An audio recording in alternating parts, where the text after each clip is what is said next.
बीवी, ज़रा ये अलमारी से बैग तो उतार दे, मेरा हाथ नहीं पहुंच रहा। शौहर, ज़बान से ट्राई करके देखो।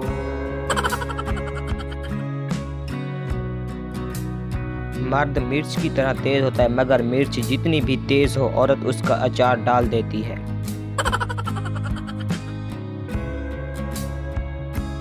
पीपू, दोस्त से औरत की ज़िंदगी लंबी, हसीन, हंसती मुस्कुराती और टेंशन से आज़ाद क्यों होती है? पीपू, क्योंकि औरत की कोई बीवी नहीं होती।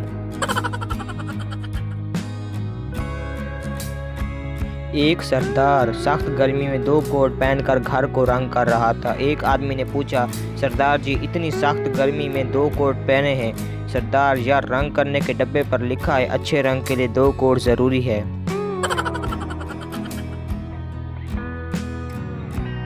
जज, तुम्हारी आखिरी ख्वाहिश। मुजरिम, आपकी बेटी से शादी, एक आईफोन, 50 करोड़ रुपए, एक यूके का वीज़ा और 2 साल का हनीमून, 6-7 बच्चे जो आपको नाना कहें और मुझे अब्बू कहें, और मैं इन सब की शादी करवा दूं।